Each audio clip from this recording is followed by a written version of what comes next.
All right, let's get right into it. We're going to talk about a war, but this isn't happening on some distant battlefield. No, this war, the front line, is your kitchen. And it all kicks off with this one number, 21 miles. Doesn't sound like much, does it? But believe me, this short distance is about to send a shockwave through the entire global energy market. You see, those 21 miles, that's the Strait of Hormuz at its narrowest point. And what happens in that tiny sliver of water is directly connected to the blue flame on the gas stove you use probably every single day. So let's unpack this a little. The Strait of Hormuz is, without a doubt, one of the most critical energy choke points on the entire planet. We're talking about a huge chunk of the world's daily oil and natural gas supply funneling through there. But in 2026, it became a geopolitical powder keg. And just look at how incredibly fast everything fell apart. February 28th, military strikes happen and retaliation is immediate. Within just 2 days, 48 hours, commercial shipping traffic just stops. It flatlines. By March 11th, we're hearing comparisons to the massive oil crises of the 1970s. A small tremor turned into a full-blown economic earthquake in less than 2 weeks. And this just lays out the immediate financial pain for everyone. Brent crude oil spikes to $126 a barrel. Insurance premiums for ships? They quadrupled, basically making it way too risky for anyone to even try to get through. And European gas prices? They doubled. The bottom line is, the cost of energy, everywhere, just exploded overnight. Okay, so how does a distant conflict, a global headline, suddenly become a problem in your house? Because this isn't just about Wall Street and national economies. This is about your daily life. I mean, really, what does a blocked shipping lane thousands of miles away actually have to do with you making dinner for your family? Well, for a country like India, which is the world's second biggest user of LPG, that's cooking gas, this is what it means. A mind-boggling 80% of its entire supply has to travel through that one single 21-mile choke point. That is a gigantic vulnerability. And just like that, the reliable blue flame you've always counted on isn't a convenience anymore. It's a liability. The supply chain is shattered. Major gas producers can't get their product out. So that simple act of turning a knob on your stove, it's now tied directly to a massive global security crisis. The era of just assuming the gas would always be there, well, that's over. This crisis, as you can imagine, forced a huge, dramatic reaction. Governments suddenly realized they couldn't risk their citizens' ability to cook a meal on the whims of geopolitics. The solution? A massive strategic pivot to electrification. A major push for energy sovereignty, and it starts in the kitchen. And the scale of this thing is just immense. We are talking about strategic programs aiming to convert 8.2 million homes from gas to electric.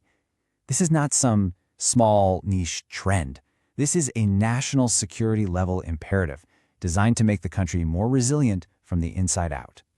Now, putting geopolitics aside for a second, this comparison is just so key. The technology itself has clear advantages. With electric and induction, you get way more precise, consistent heat. They're also much more efficient.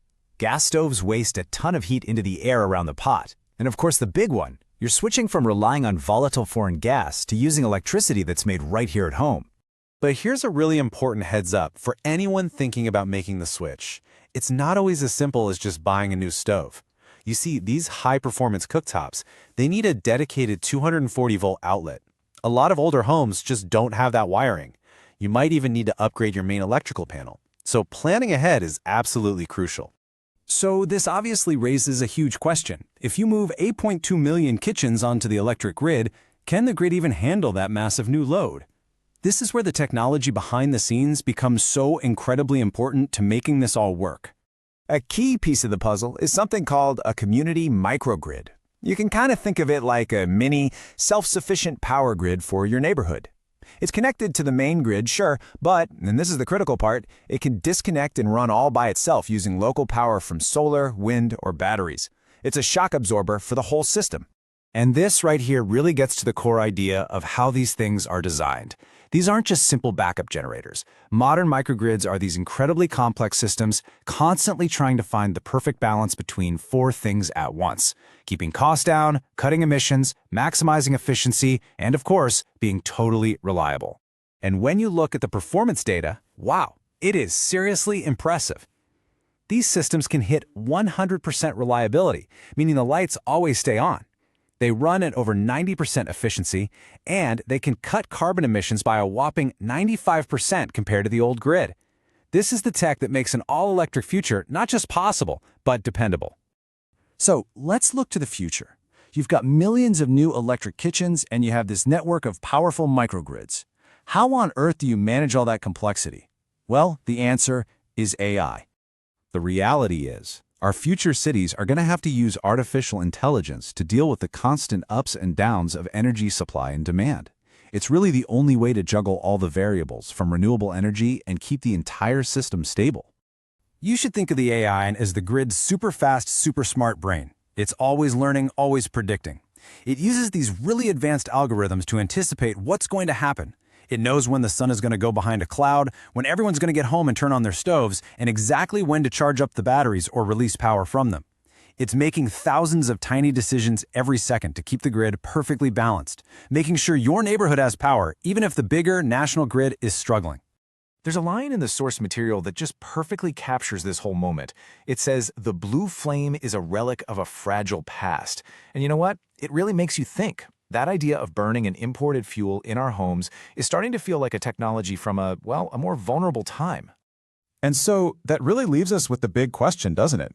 Is the gas stove, which has been the heart of the kitchen for so long, is it truly becoming a relic? Is its time just over?